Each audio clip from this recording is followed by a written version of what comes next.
religions, the traditions, the cultures of the people that it conquers. And so Cyrus is really seen by the Jews as a pretty great guy. So the exiles are now allowed to return, and rather than now referring to themselves as Hebrews or Israelites, they now are known as Jews, presumably because they were originally from Judah. And there's sort of our historical transition there.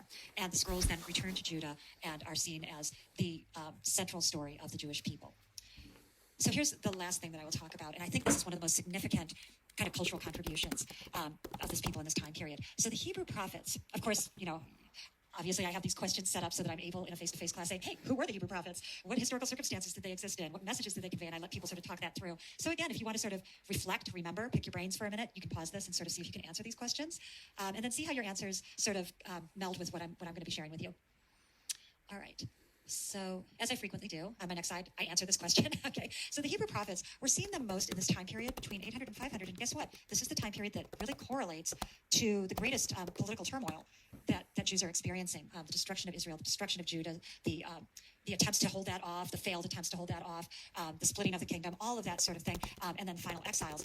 All of that is the backdrop for the existence of these really unique and important religious thinkers. So we're talking about people like Amos, like Jeremiah, like Ezekiel and Isaiah. There's two Isaiahs. It's really important that these people are not priests. They do not belong to the priesthood. They are not engaged in animal sacrifice or running the temple or anything like that. They are outside of that. They're lay leaders, which means that they are not ordained priests, right? But they're people who have some kind of experience in which they feel that they've heard the voice of God speaking to them and telling them what they believe to be the truth, which they then go out and convey not only to your average person in society, although they do that, but to the very highest leadership, and often without undue fear of reprisal, although they really should have that. But because there's this tradition going back through King David of that there is this voice that is allowed to criticize because it represents the voice of God. It is a really important counterpoint to the concept of an absolute monarch or a monarch taking too much power or exerting their domination more than they should. So what do the prophets speak about? They speak about adhering to the word of God. They have, though, if you read, there's a wonderful book by Abraham Heschel called The Prophets, and he talks about the central message of social justice. What are the prophets worrying about? They're worrying about the poor. They're worrying about people who are orphaned, okay, who don't have the family support that's so central in the ancient world, women who are widowed and who have lesser power because of the patriarchy. They're not feminists by any means, but they're speaking for those who cannot defend themselves. One of the primary sources I've included is a reading from Isaiah that's read at Yom Kippur all the time. And on Yom Kippur, you probably know people fast. They refrain from wearing, beautiful garments or jewelry or whatever, and they completely devote themselves to worship and to atonement that day. And this very brief message from Ezekiel that I've included, Isaiah that I've included in primary sources, I don't have it in front of me, but it says something like, okay, you can come to the temple, and you can be wearing sackcloth and ashes. You can be pouring dust on your head to show me how sorry, me as speaking as God almost, right? This is like the word of God coming forth, to show me how sorry you are.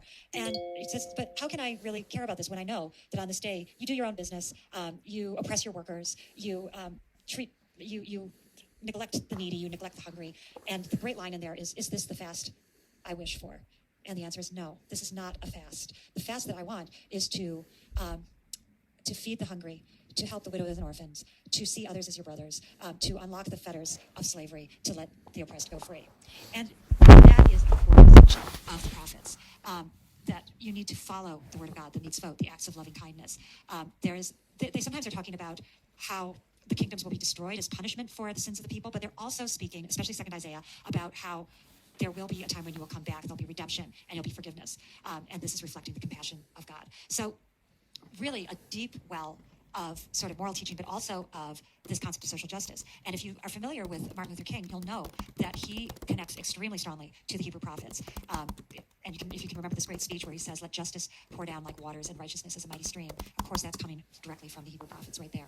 I don't know if I have another slide. Oh, goodness, more about prophets. But it really is just locating what I've just talked about, that the prophets who talk about against exploitation by the aristocrats would be Amos, Isaiah, and Micah. And they are in the 1750s, so that correlates to the destruction of Israel by the Assyrians. Amos is the one that King is quoting in his I Have a Dream speech.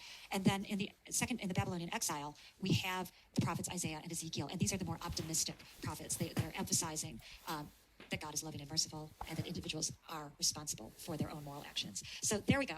We will come back to even more exactly historical accounts of this group of people very dramatically under Greek rule and then Roman rule. But we're going to leave it for now. And I guess I've sent out a thread here towards looking forward to learning about the Persians very, very soon. So I will end it there. So this is, I hope, for ancient India. And I apologize, this is a really old PowerPoint. I've been adding to it, but it definitely has an antique look to it. So I'm going to go rather quickly through some of the most ancient things because I'm very interested in getting to the religion and the philosophy. But as we've seen in other societies, the earliest civilizations that we find in India are, of course, along rivers. And the most mysterious are the Harappan and societies of Harappa and Mohenjo-Daro, which spring up around the Indus River. And you can see our dates here, 2500 to 1500 BCE. And that's not a surprise. We see the Nile, right, the Tigris and Euphrates, now the Indus. And, of course, India has a lot of other river systems where we're going to see civilizations emerging. But the Harappan and the Mohenjo-Daro societies are the oldest. They would be in modern-day northern India and Pakistan. Of course, throughout most of Indian history, there wouldn't be that distinction. That's a distinction that happened in the late 1940s between India and Pakistan. And although we haven't been able to decipher the writing of these societies, which, of course, is a huge disadvantage for historians, we can see from archaeological remains such as this that these are highly planned, highly organized societies. They have the famous standardized weights and measures, which always sounds so incredibly boring when you read it in a textbook, but it actually means that you have a central authority that is able to enforce these kind of standardizations in order for trade to continue. So it says that there is an established government. It says that there is established trade. We know the people at this time are mainly known as Dravidians, who are people that you would now find more in the southern tip of India, the Deccan, but who were the original natives of the subcontinent. And we know also that the society seems to have been very flourishing and then goes into an internal decline that we possibly could explain as having something to do with deforestation and the subsequent sort of weakening of the soil, right, and erosion. So we have those societies that flourish and then decline. And then we have this wave of Aryan migrations.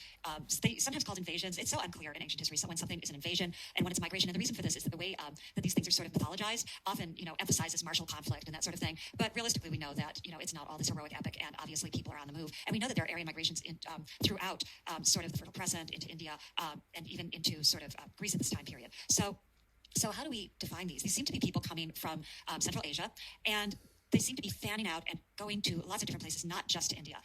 Although, just to focus on India for a second, we know that they're passing through the Hindu Kush, and they're bringing the language of Sanskrit with them. And they are intermixing with the Dravidian people who are already there. And they're creating sort of a village society throughout India. But how are we identifying these people? I mean, when I ask the students in face-to-face classes what they associate with the word Aryan, it's never all that pleasant. What they associate, of course, is the Nazis and, white supremacist groups like Aryan Nation that used to have sort of a bunker in Idaho. Thank goodness they were forced to move out.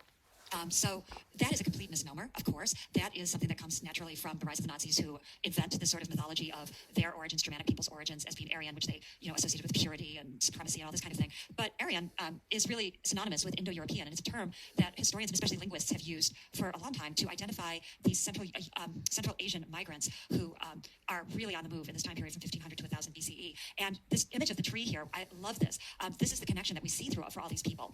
You can see that they kind of getting down to the roots of the tree. It says Indo-European. And it's hard to read the image here, so I'm going to link it into your module so that you can pull up the really well-defined image that's from sort of a educational section of a newspaper.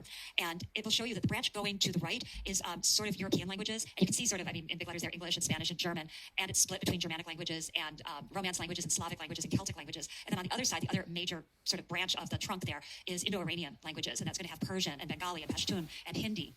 And it's super fun. And then do you see the little, on the right-hand side, there's a little, extra sprout off of there? Oh my God, that's Finnish. And there's some other language, it might be Hungarian there, which maybe the Uralic languages, I don't remember, but they're very, very different. But the thing that we can see, and the thing linguists have been charting for ages, is that there are strong connections between all of these languages. And if you follow something like very basic words for father, mother, bread, that sort of thing, you're going to find that there's these echoes through the languages. So you might find, this will be familiar to you, father. So French, père, Spanish padre, English father, German vater, Russian otets. Okay, I don't know what to do with that, right? And you can also do things like king, where you'll get things like Raja, right, or Rex, right? So we get these echoes that are going from all of these languages together. And of course, linguists are really interested in the idea that there might be an Ur language, UR, which means the original language, which they have not found that yet. That would connect the Indo-European languages with Asiatic languages and Bantu language and everything, right?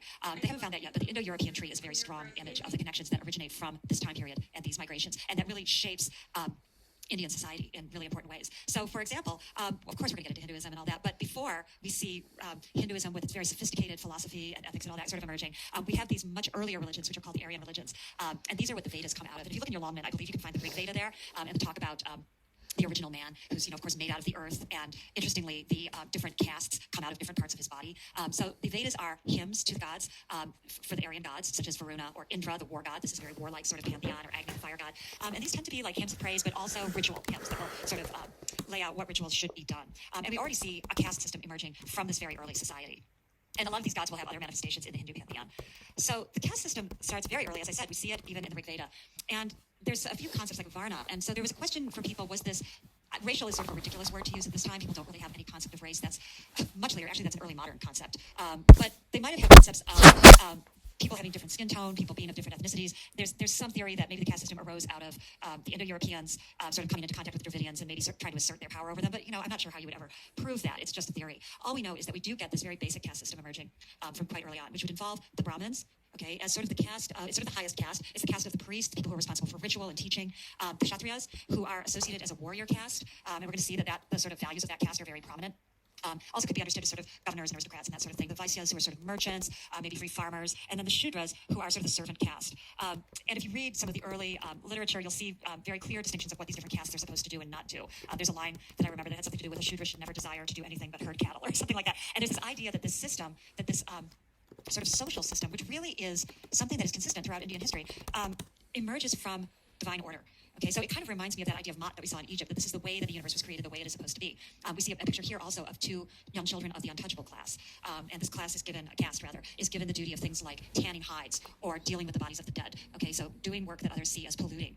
And of course, there's been definitely political movements. Gandhi wanted to eliminate untouchableness, did not succeed. There's a lot of activism amongst this class now. I think they call themselves the Dalits. And, there's attempts to change this, but the fact that this goes back thousands and thousands of years and people are still feeling the effects of this caste tells you how powerful this structure is. And really, when we look at social structure in India, that seems to be the glue rather than necessarily political centralization or something like that. So what is a caste as opposed to a class?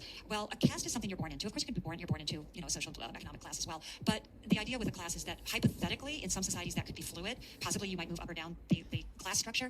Caste is seen as immutable. You're not going to leave your caste. This is the way that your life is organized. And it gives you a lot of structure. It gives you ideas about what is appropriate behavior. Who are the people that you're going to be socializing with, marrying into, working with, right? What are the rules for the diet for this class, or the way they speak to each other? And you certainly would be wary of breaking the rules of your caste, because you might be then expelled, and to be without a caste would be to be sort of cast adrift. We're going to see the caste system become a lot more complex as history goes along. You're eventually going to get, as I say at the bottom here, about 3,000 jatis, which are subcastes, which are much more specific.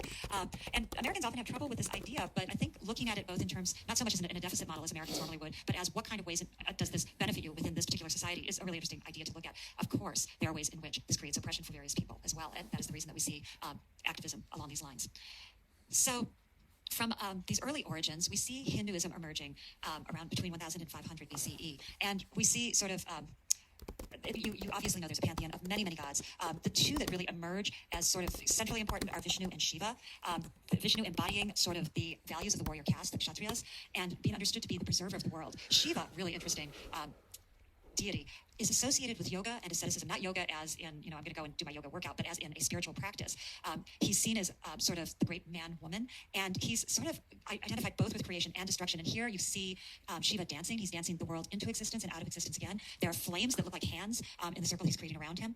And he is dancing on the back of a dwarf, which is an interesting image, right? Of course, we're modern people. To us, that's like, what? No, that's horrible. But the symbolism for ancient Hindus would be that the dwarf that he's dancing on symbolizes Maya. And Maya is illusion. That's a really important concept. The world as we see it is full of Maya. There are all kinds of ways in which we're not seeing the truth. We're not seeing into the depths. We're seeing superficially. So we're deluded with the image of things rather than the reality of things. And the way to get to this reality, there are a number of ways. But some of the ways would be through asceticism, which is giving up things. You're giving up eating beautiful meals and drinking wine and carrying on with beautiful men or women, right? Or whatever it is. And you're just devoting yourself to meditation and to trying to seek the truth. So you can see that we're really stepping into this much deeper and more complex world than we're in with the Aryan gods or the Mesopotamian gods, for example. Oops, I'm sorry, I skipped ahead. And we see this being written down in the form of the Upanishads, which are a series of writings that mean sitting in front of, in other words, sitting in front of your guru, engaging your teacher, your spiritual teacher, engaging with the big questions of the world. And trying to understand the meaning of the world, the meaning of life, the meaning of what's the cycle that we go through. And so we're coming into the 800s to 400s here with the writing of the Upanishads, and we have some concepts evolving like Maya that I've just explained, the Brahman, the universal soul, the Atman, the individual soul, and the way in which these things are connected. And here we have some people in the Ganges participating in religious ritual. And usually at this point in the lecture, I mean, I ask students to sort of talk about what they already know, because some people are very well versed already in Hinduism, some have some ideas, and we talk about these terms: reincarnation, karma, moksha, etc. If you want to take a moment and just think about what you know about this already, that's fine, and pause me and come back. But I'll give you sort of a quick overview. Some of the concepts that we're seeing already, you can see this idea of the world going in and out of existence with Shiva, that we have this cyclical concept of time. And reincarnation, of course, involves the individual soul, the Atman. And your goal is to reach nirvana, moksha, that dreamless sleep, that unity with the universe. That's your goal. You're on a karmic ladder, sort of, or wheel. I think wheel is a better phrase for it. And you're trying to raise yourself. You're trying to bring better and better karma as you move through your life. And the idea is that when you die, you'll be reincarnated. If you have accumulated more good karma, if you've maintained ethical standards, if you've observed asceticism and meditation, you can see some of the ideas here: self-control, compassion, mercy, and of course, vegetarianism would go along with this, right? That you might move up the karmic ladder. That could mean that you move into a higher caste, and you'll eventually get into the Brahmin caste, and you'll eventually move out of that. It could mean you move down the caste structure, and you can even move out of the human structure into the soul of an animal or some such. And that means, the things you do in life are going to determine how you're reincarnated. That's how karma works. So you can see this as being like a really hopeful thing, right? When my son was, when he was a kid and he was learning about different religions, he was just fascinated with this idea and was really like pushing to become a Hindu, because he was like, oh, this is so great, you get to come back. And it does have that very optimistic aspect to it, but it also has possibly a slightly conservative aspect to it, in that it may explain where you are in life, right? It might be like, well, your karmic load from your previous life is what got you into this, not so great situation that you're in now. But I think it depends how you're interpreting it. So there we have some of the foundations. It's such a complex religion. There's so much more to be said about it, and it might be something really worth some further research, should we get to our research project. I want to pause with the great epics, the Mahabharata and the Bhagavad Gita, and I don't remember if I have the Ramayana on here, but if I don't, I'll give it a wave anyway. So here's an image from the Mahabharata, which is one of these great Hindu epics. It just goes on for story after story after story, and I have linked a really fun movie version of it into your module, and I've actually given you some timing, because it's a 3-hour-long movie. I've given you some highlights and the times that you can find those highlights on. This image represents the Bhagavad Gita, which is sort of the central, most highly valued text in here. The story involves a war between two sets of cousins, and the brothers that we're sort of on the side of are the Pandava. They're 5 brothers. Oh gosh, can I remember them off the top of my head? Yudhishthira, Arjuna, Bhima, and then the twins. So Yudhishthira is sort of the king. Arjuna is the perfect Kshatriya warrior. Bhima is sort of the strong man who has lots of adventures. And Krishna, who is an incarnation of Vishnu, has disguised himself as Arjuna's charioteer. And when, there's all these ups and downs and struggles between the two sets of cousins, but when the actual time to go into battle comes, Arjuna suddenly looks over the ranks of his enemies, and he recognizes in those ranks, of course, many family members, many friends from his childhood, and he says, how can I kill them? It would be wrong to pursue this war and kill them. I feel love for them, etc.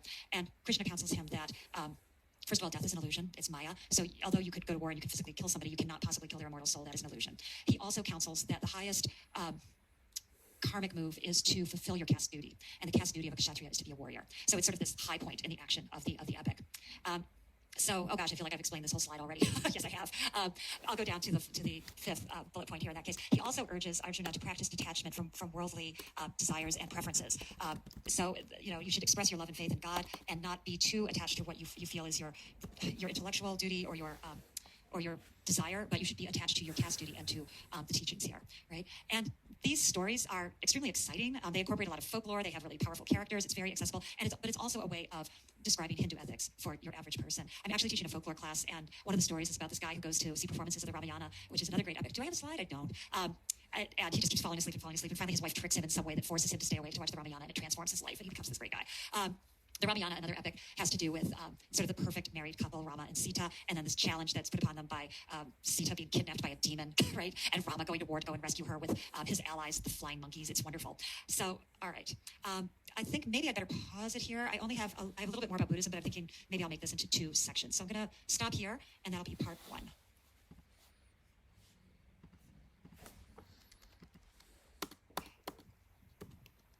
All right, this is part 2 of the lecture on ancient India. And of course, I have to click through everything to get where I want to go. So I just wanted to spend some time on Buddhism. And of course, we've got a little bit more specific historical knowledge here, since Gautama Siddhartha, the Buddha, is a historical figure. He seems to, and it's interesting, he's from the 5th century, the 6th century to 5th century BCE, a time often called the Axial Age. It's the time when we see things like just all these amazing sort of breakthroughs in different civilizations everywhere. We see Confucius working in China. We see the Hebrew prophets with their message of social justice in ancient Judea. We see Greek philosophers. We see all kinds of sort of breakthroughs in sort of human intelligence, human spirituality taking place in this century. And so that's the reason for calling it the axial age. And of course, the Buddha is one of the greatest spiritual thinkers of all time. So he's born into the Kshatriya class. He's born caste. He is born into wealth and privilege. And the traditional story of how he becomes the Buddha, the Enlightened One, is that he's been protected all of his life. He's like a delicate flower that his father has protected, and he marries. And on the eve that his wife gives birth to a son, to their first child, he's stricken with a sense of impermanence. And he's said to have exclaimed, "A chain is born." In other words, the love that you feel for this child is a chain of attachment, right? And he goes out and he takes a walk. And as he's walking along, he encounters a poor man, right? He sees a beggar, and he says, "Oh, look at that man. He has nothing. He's suffering so much. There's poverty in the world." And he goes further on and he sees a man suffering from illness. And he said, "Oh my God, look at this poor soul. Look at how his body is aching." And he goes further and he sees a dead man, and his family's preparing him for burial. And he says, "Oh, our lives are brief. Look at this." And as he's going, he has this realization that life is suffering. And he feels that this is such an overpowering truth, and in fact, it is the first of the Four Noble Truths, that he is determined to go on a journey to attempt to find the meaning of life. So he goes and he takes the traditional Hindu path of asceticism. And so here we have an image of Buddha, the Buddha meditating under the Bo tree. And it's not the kind of Buddha that you're used to seeing. I think there's this sort of almost a meme of the fat Buddha, right? No, this is showing him as an ascetic who has given up so much that his ribs are showing here. He's under the Bo tree meditating. And, because he's tried this ascetic path that has not gotten him to enlightenment. So he decides he's going to sit down and meditate, and he won't get up until he's enlightened. And, of course, all the stories around this, there's this wonderful story of all the demons coming to tempt him and try to knock him off his course. And, of course, he resists them. He's able to overcome that. And he keeps meditating and meditating until finally he receives enlightenment. And the story is that the weight of the world shifts so much that when he gets up from the Bo tree, the world tilts on its axis. And what is the enlightenment he gets? The enlightenment is the Four Noble Truths. And I usually ask, again, students, giving them the first noble truth, which is life encompasses suffering. Life is suffering. What are the other noble truths? So you want to spend a moment and sort of think, where does this go for the Buddha? See if you can remember. You probably did read it in your textbook. Give me a pause and see if you can remember this. And when you're back, you'll see that I have an image of the Buddha preaching his first sermon, the turning of the wheel of law, to his disciples. And here he's explaining the Four Noble Truths. The first noble truth is that life is suffering. The second noble truth is that the cause of suffering is desire, attachment. So this is something that really runs into the mainstream of Hinduism as well, right? The third noble truth is the way to reach enlightenment is to end attachment and end desire. And the fourth noble truth is, how do you do that? Let me just go back to that noble truth. I had trouble with this when I first started learning about Buddhism when I was probably a teenager. I was like, wait, desire is good. Like, you desire things because they're important to you, and then you go and get them, right? It's also a very typical American attitude. But what he's talking about, I think, is desire that encompasses Maya, okay? That there's an illusion. You think you want this thing. Now, it could be something like, I think I want this Tesla, right? Or whatever it is. And it's very easy to see how there could be illusion involved in that. But it could also be for some deeper things. Like, I'm very attached to, I want a promotion at my work. And it's not like it's a bad thing to want a promotion at your work. But he's saying that this is not the deeper spiritual value. And that it's important to be able to be detached from that, okay? So how do you detach yourself? Because sometimes desire can blind you, and attachment can blind you, and it can blind you to the truth behind the Maya. So how do you get beyond that? Here is where there's sort of a fairly large diversion between, there's some similarities, but this might be a step away from traditional Hinduism. The way that you pursue breaking the bonds of attachment and desire is not through asceticism. It is through the Eightfold Path, which is a way of life that cultivates compassion and detachment and understanding and being present in the moment that leads to enlightenment. And you can get like a breakdown of the Eightfold Path if you want. It's sort of right attitude, right employment, right practice, etc. But I think it's worth like getting a little bit deeper into it. Another concept that is very important here is the concept of ahimsa. Oh, sorry, the middle way is basically the Eightfold Path. Okay, it's not going into extremes of asceticism or extremes of indulgence. It's a middle way. But ahimsa is really a fascinating idea. This is doing no harm, okay, living nonviolently. And that this is part of what the Buddha preaches, that you will not cause violence or harm to any living creature. It doesn't go as far as the Jains, who were mentioned in your textbook, who have that extreme ahimsa, which is, you're going to make sure that you never tread on, you never kill a spider, you never inhale a little gnat or something, and you're going to go way out of your way to do that. Ahimsa here is like that you're going to develop a practice of nonviolence. Does this mean that if we look at the history of Buddhist countries, there aren't wars? No, of course not. But it means that this is a core value of Buddhism. And all of these practices will lead to enlightenment and nirvana. So there we have sort of the basics of Buddhism. Oh, and there we go. It's all laid out for you right here, so you can spend a moment on that if you wish.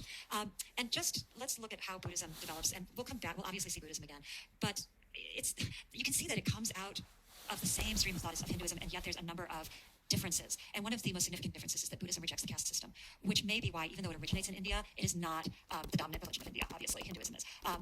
Not that there are not many religions in India, important to remember, but it really immediately rejects the caste system. So there's no sort of place for that.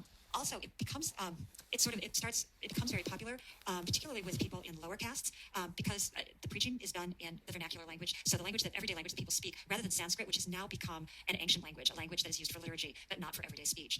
Buddhists also cultivate holy sites, shrines, and they start establishing monasteries where you might have Buddhist monks and Buddhist nuns. There's a certain egalitarianism in early Buddhism and a certain gender egalitarianism as well, at least within people who devote themselves to the religion as monks or nuns. And they establish monasteries where people are going to be studying, they're going to be meditating, but these are also going to develop into places of learning outside of religion, so philosophy, logic, and medicine. And it also becomes missionary, and we know Buddhism is going to move through East Asia and actually become a lot more established in other countries than in its home country of India. We're going to see a break between this more traditional Buddhism that I've been describing, the Hinayana Buddhism, and the later developing Mahayana Buddhism, which is like the large vehicle taking us all to enlightenment. I honestly see an enormous bus every time I think of that. I'm sure they're thinking of images of chariots and that sort of thing.